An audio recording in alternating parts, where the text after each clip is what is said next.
So I thought I'd make another video, talk about a few things. Um,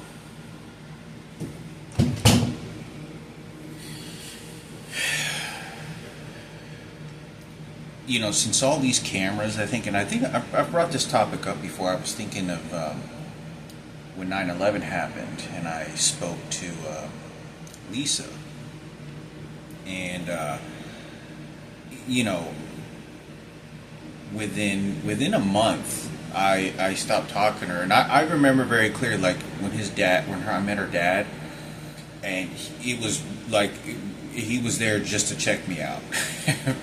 And I looked at him very directly in the sense, and he looked at me and he goes, like very, like affirmed, like sort of approval to see legitimate of who I was. And the reason I think I had done that was just to acknowledge my own presence, and she also makes her own decisions. And I am the male here. But, he did look crazy as hell. He looked like he had a shotgun in his closet just waiting to shoot me or something. But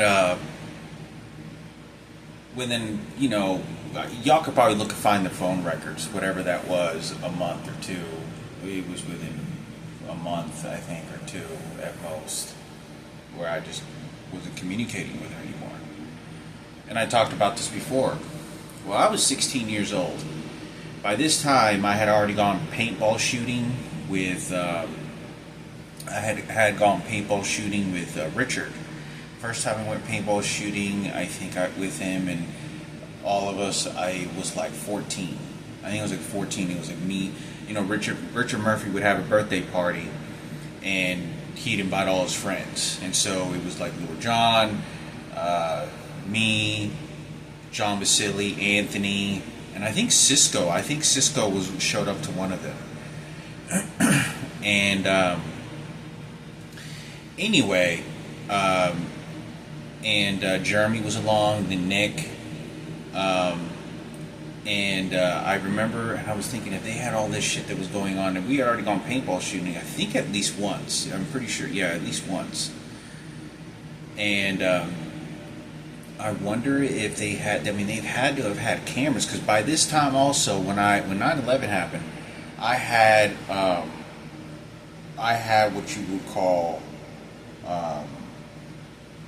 CCD, which is the boot camp I used to go to, and I talked about it was like military, and it was sergeant, and all this shit that was going on. Were sizing me up. They knew about Michael Jackson.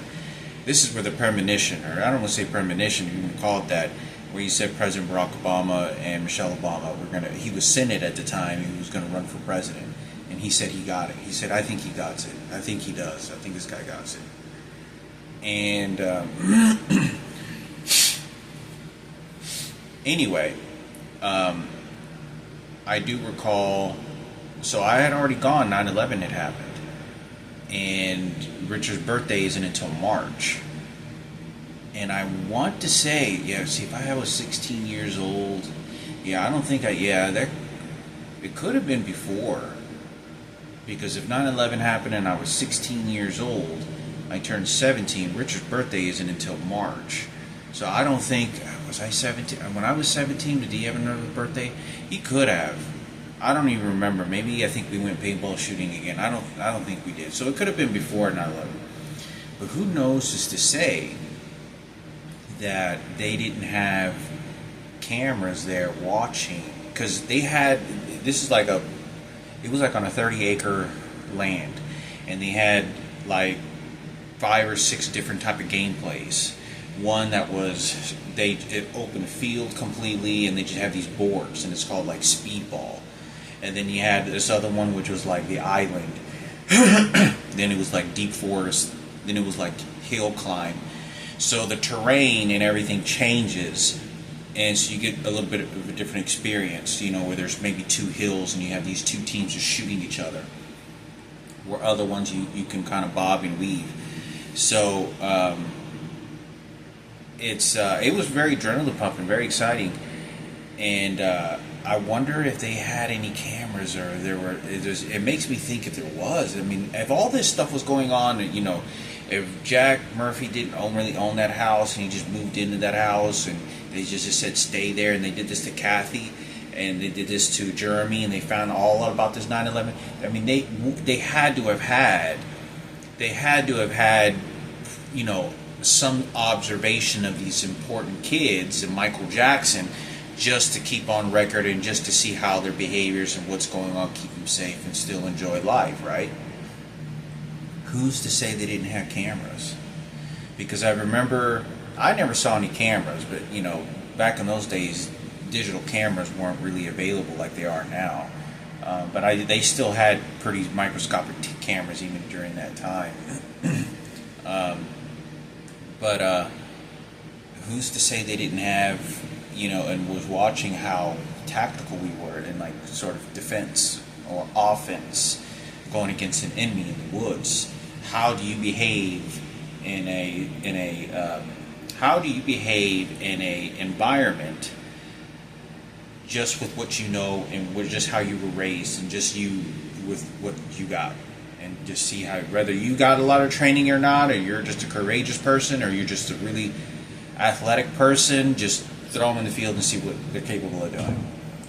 And I remember I went out there, and I can't remember what it was, but it was like, I don't remember the name of it, but I recall it was like going down hills, and then there was this like circle of an island, and there was like this huge log, and it was like some Rambo shit. Like all the kids, like all the kids that want to go and act and be a Rambo or some shit, or be like a G.I. Joe, and you go out there and just, you know, just go ballistic, and you are the warrior that kills out all these enemies.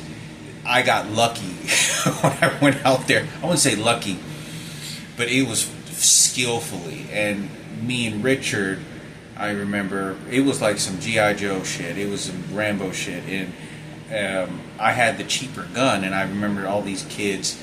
You know, the only thing that was so intimidating about the other kids is that there were white kids with a lot of money and fancy shit. That's what the whole intimidation was. So I knew that I had to rely on more athletic ability and snipeness with what I had, because this was just like giving you a gun and just saying go. Like that's what it was.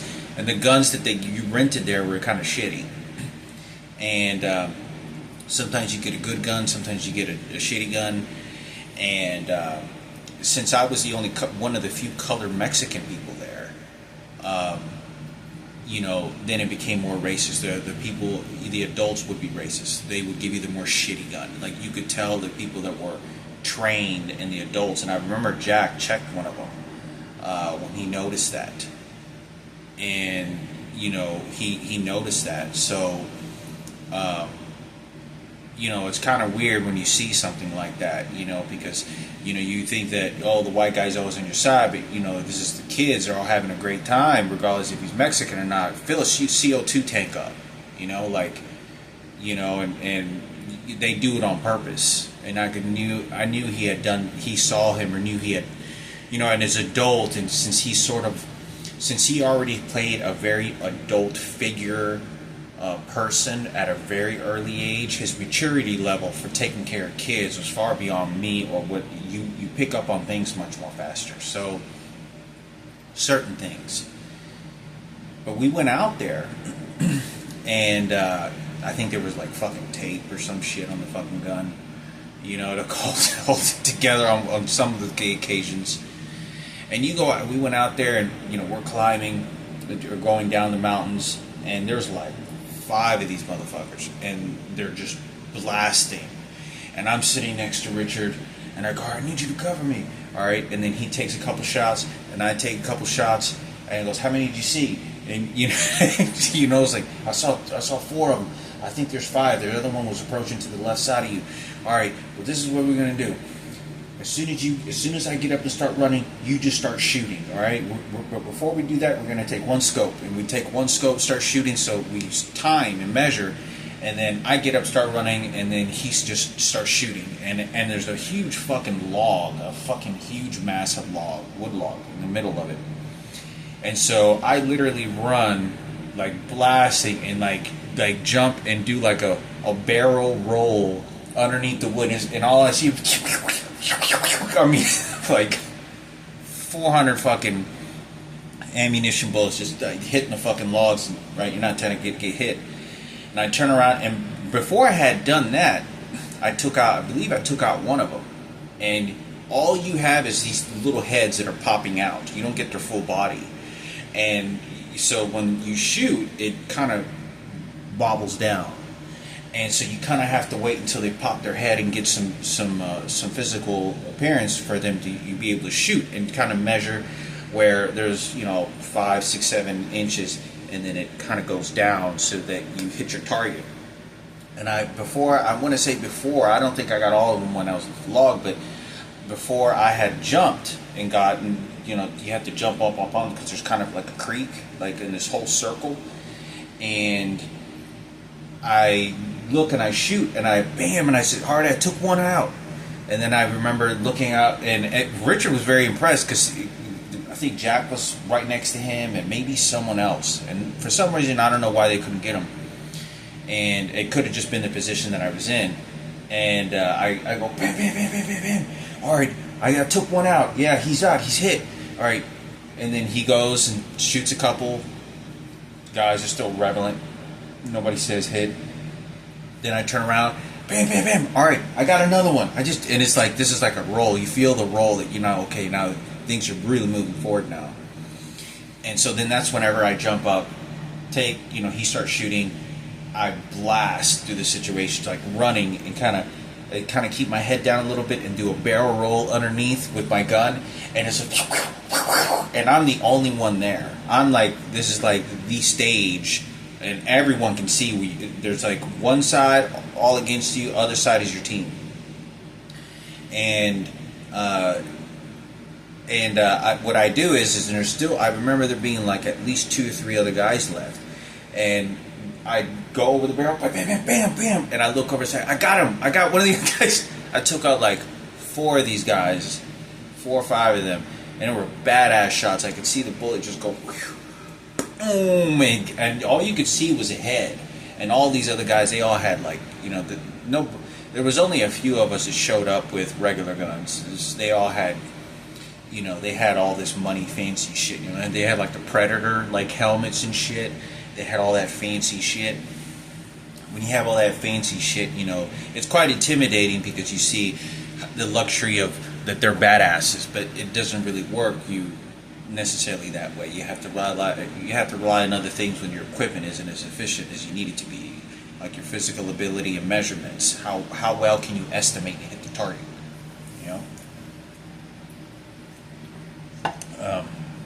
But anyway, I remember playing speedball. I was the one guy that got like a grenade, which was kind of, it wasn't all that great, but it was a grenade that I had.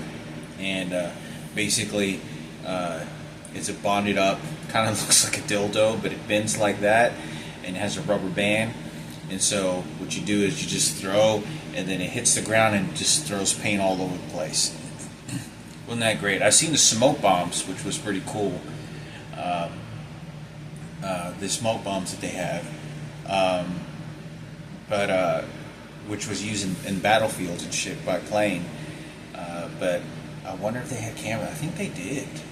I fucking think they did. It was like, if they had some fucking cameras out there, I'd be, man, it looked like some Rambo shit. Like, and I was the only one. I don't think any of them got them. And it could have just been just in the position that I was. They could have, because we were all bundled up and maybe 10 feet in width of a compressed area, and so they were as well, and there was a huge log, and that may have been why. But I knew, from what I can remember, they could have shot any of us because we were in their sight for sure. We all had in sight to shoot them, and they had in sight to shoot us. Yeah, I wonder if they had cameras, because you'd be able to see how well, obviously in the military, there's certain type of characters personalities that just fit better with more intense, whether it's a Ranger, Navy SEAL, or a Beret, or whatever it is, the personality of the person. It could be very brave, or they're very calm, or they're very laid back, so it could be more better for snipers, or they're more observative of just being in position and taking observation much more effectively than someone that's just like going and getting the gun and running toward the sword, right?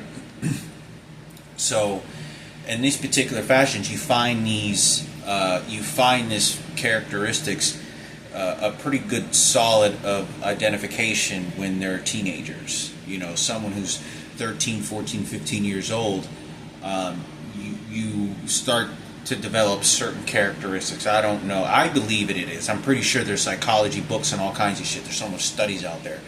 But it would be, you'd be able to find out the sort of the characteristics, samples of characteristics, especially in that type, because by doing that, you would also be able to tell, because I know they did this to me when I was at CCD, and I think it was CCD, and so I can't remember what it stood for, but that's what it was called. It was a boot camp, and I talked about this, you know, sometimes we would show up on weekends and somebody would be murdered, somebody has to be killed. And by this time I had gone there several times, and then 9/11 happened. So not only do these guys want to fix teenagers' lives, but they also want to be able to encourage people to go into the military. It's an option, you know, it's sort of a cycling way to be able to do something like that. So the idea that you have 9/11 happen, and I remember that very clear. So I knew the sergeant, and he would say there was a guy that, yeah, did you hear about that guy? And he looks, did you hear about that guy? He got killed. He goes, he was in a drug deal and got shot and killed. He was only 16 years old, only 50. I don't see he was 16. I think this kid was 15 years old. I don't even think, because at that age, when you're like, think of the number 16, it seems rather larger, but 15 years old was like fucking young, you know, and it seemed like there's a bigger gap between 15 and 16 than there is from 25 to 26, way larger. And you can just, at least for me it is, and they would say this, and I remember I was in the front lines, and so they watched my behavior. So, do you feel sad?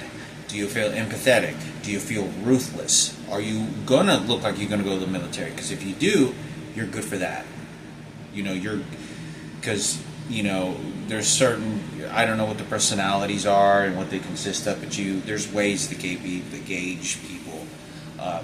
But by that time, I don't know if they knew I was going to a nursing home all the time, but I'm pretty sure they did. So I knew I have to disperse a certain type of emotion, not because I'm fooling the situation, because I'm greater than the understanding that you think I don't understand. But there is a verification process, identity from that party, from that sergeant's side. At least that's the way I see it.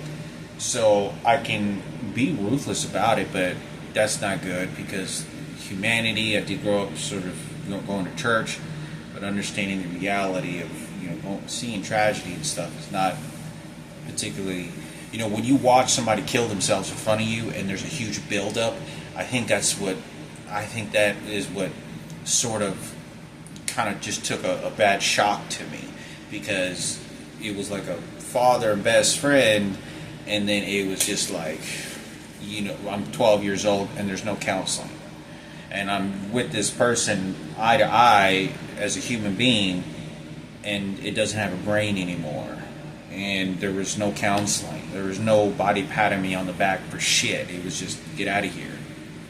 And so then I go at least by that time, at least 2.5 to 3 years already, and then I go to CCD. So these sergeants, some of them were in combat. Yeah, they were around people, I'm sure, at given points where they had killed enemy soldiers in Desert Storm and whatnot.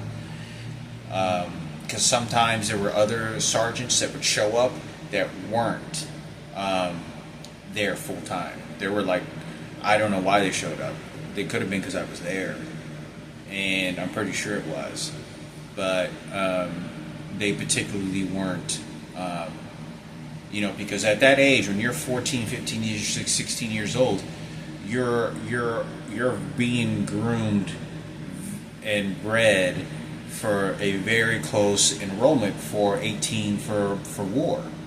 You're 18 years old within a couple of years. At 17 years old, if you have a high school diploma and your parents, I think, can sign you off, 17, you can go to the military.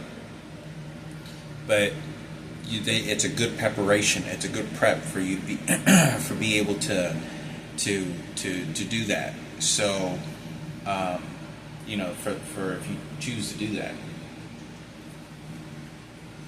But I thought I'd say something because I was like, man, it'd be wild if they had that shit. Because I know they were bringing casualties, and they would say, and then she would, Robert Sergeant Rod, I don't remember his last name, would tell Michelle, I think her name was Michelle, and it was his wife, and look over at him and basically find out and say, was this. He kind of looked like Frankie. Robert, he was a black guy, like kind of light-skinned black guy, but he looked like Frankie, kind of like in the face a little bit. Like he had sort of a Frankie build to him, and look in the eyes a little bit. But I do recall, when you're sizing someone up, I don't, you have to think. At that time, I was very clear. I feel like I was more advanced than any of the six situations, far more than they thought. Because, you have to have compassion, and you can't be unremorseful in it. It's not because I'm trying to take this money. It's because at that time you sort of take this sort of spiritual role, and you take this honorary role to a higher consciousness, but you know what your position is. And so that, yeah, you do get the best of whatever you can get, because you're also looking to get to heaven. You're also scared of God, but you also have to understand that war is necessary. Because that's what human beings do. War is everywhere, and everything that we do. People like fighting just to have a war. People are going and killing people, rapings and prisons. It's just that's what it is. But you have to have an understanding, I think, to that in that particular fashion. And I believe that they knew so much of what was going on in my life, but I didn't know anything about the Michael Jackson. There was nothing about that. No conscious at all. Nothing. I brought it up, but it was just like there was nothing. So there was no reason for me to ever believe it. That I met this individual, his family. Anyway, so I thought I'd make a video. I think I'd make a video on some other topics I'm going to talk about.